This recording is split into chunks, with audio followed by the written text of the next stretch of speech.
Evening టైంలో బజ్జీలు పునుగులే కాదు, అప్పుడప్పుడు ఈ రెసిపీ కూడా ట్రై చేయవచ్చు. అదేనండి బాయిల్డ్ స్వీట్ పొటాటో. టేస్ట్ అయితే చాలా బాగుంది. ఎలా చేయాలో ప్రాసెస్ ఏంటో చూద్దాం రండి. ముందుగా స్వీట్ పొటాటోని తీసుకొని నీట్గా వాటర్తో వాష్ చేసి ఉంచాలి. తర్వాత వాటిని 2 లేదా 3 భాగాలుగా కట్ చేయాలి. చిన్నవి అయితే అవసరం లేదు, ఇలా పెద్దగా అయితే కట్ చేయాలి. తర్వాత స్టవ్ ఆన్ చేసి ఒక గిన్నె పెట్టుకొని 2 లేదా 3 గ్లాసుల వాటర్ పోసుకోవాలి. తర్వాత కట్ చేసిన స్వీట్ పొటాటోని కూడా గిన్నెలో వేసుకొని మూత పెట్టుకోవాలి. అవి 50% ఉడికిన తర్వాత సాల్ట్ వేయాలి. నేనైతే సాల్ట్ వేసాను, ఎందుకంటే మా బాబుకి కాఫ్ కోల్డ్ ఉంది కాబట్టి. మీరైతే బెల్లం కూడా వేసుకోవచ్చు. అంతా ఒకసారి కలిపి మూత పెట్టుకోవాలి.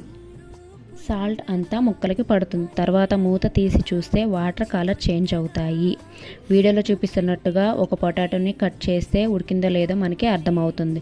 సో ఇలా 1 గంటతో వాటర్ రాకుండా గిన్నెలోకి తీసుకోవాలి. వేడివేడిగా బాయిల్డ్ స్వీట్ పొటాటో రెడీ అవుతుంది.